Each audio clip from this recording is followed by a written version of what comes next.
Advocacia Geral da União confirmou na Justiça a legalidade de uma resolução da Universidade de Brasília, a UNB, que valida a transferência de estudantes vindos de outras instituições de ensino, por ser filho de servidor público.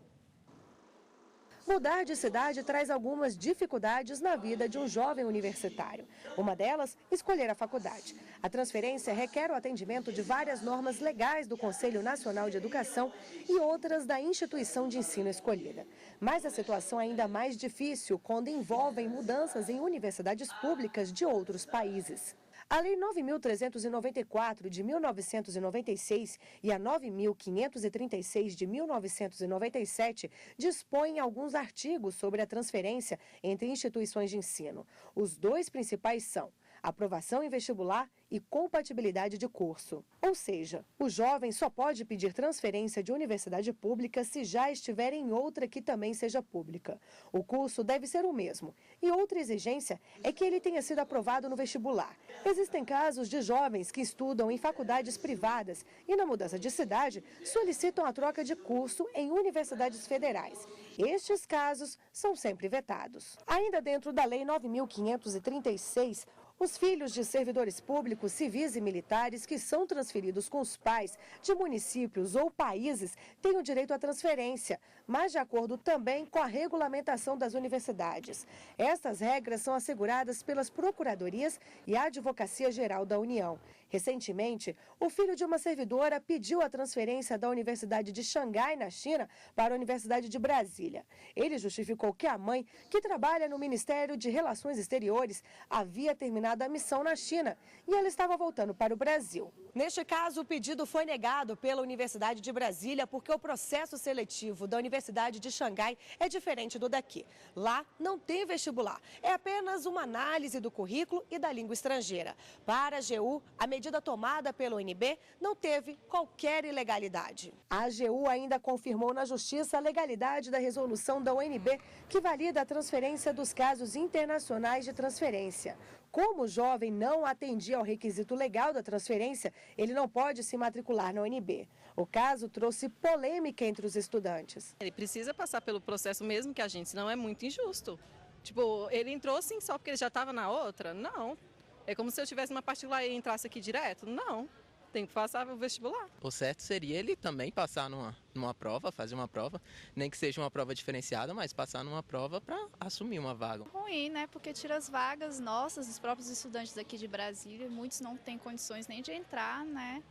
A gente tem muitos que são oriundos de escola pública, as oportunidades são bem distantes, né? Quando você vê isso aí, você fica até triste, chateado, né? Porque tira a nossa oportunidade também. A repórter Fernanda Tavares conversou com o subprocurador regional federal da Advocacia Geral da União em exercício, Igor Lins da Rocha Lourenço, sobre essas regras para pedir a transferência de universidade no Brasil. Vamos acompanhar a entrevista. O que diz a lei da transferência internacional de estudantes? A lei prevê que dependentes de servidores públicos removidos internacionalmente no interesse da administração, eles têm uma prerrogativa de ocupar vagas em universidades oficiais de ensino. De que forma esses requisitos são analisados, então, pelas universidades brasileiras? Em regra, as universidades elas formulam resoluções internas com os requisitos mínimos para aceitar esses alunos vindos de outra universidade. Os casos mais comuns acontecem em Brasília, em virtude de ser a capital federal, e na Universidade de Brasília existe uma resolução interna que prevê alguns requisitos para se admitir esses filhos de servidores públicos que voltam, que retornam de missões internacionais. E como exemplificar algum tipo dele? Em regra geral, as exigências básicas é que as universidades envolvidas detenham uns cursos compatíveis, né, semelhantes, e que também tenham assemelhados o método de ensino de ingresso. Em regra, no Brasil é adotada a seleção por via de vestibular e o Enem, enquanto nas universidades estrangeiras devem ter algum método semelhante de ingresso para se aceitar esses alunos no seu retorno ao país. No caso, então, de um estudante, de um jovem que entrou numa universidade internacional fora do país, né, e não foi por vestibular e vem por uma missão porque o pai veio para Brasília, enfim, vamos dar um exemplo, e não passou pelo vestibular e aqui na Universidade de Brasília o ingresso é por meio de vestibular. O que acontece nesse caso? É complicado de resolver, então, a transferência? Nesse caso, na Universidade de Brasília, como eu disse, já existe uma resolução interna que impede que esses alunos que retornam ao Brasil e não se submetam a uma forma semelhante de ingresso à prevista aqui no Brasil, na Universidade de Brasília, exerçam essa transferência compulsória prevista na lei. Então, basicamente, para a Universidade de Brasília, existem os requisitos legais e previstos nas suas resoluções, que são basicamente a compatibilidade dos cursos e a semelhança do método de ingresso.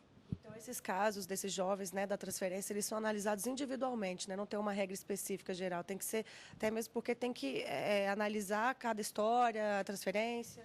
Em regra, esses requisitos são gerais para todos os envolvidos, mas em cada pedido é feito um processo administrativo e se analisa individualmente questões fáticas ali envolvidas, principalmente se existia, como era possível exigir ou não da universidade um método diferenciado ou outras questões peculiares a cada caso. Agora, essas análises, assim, via de regra, elas são analisadas de uma forma rápida para o estudante já conseguir entrar na universidade? Em regra, essas análises são feitas até o período de ingresso, eles não costumam demorar um período excepcional, não.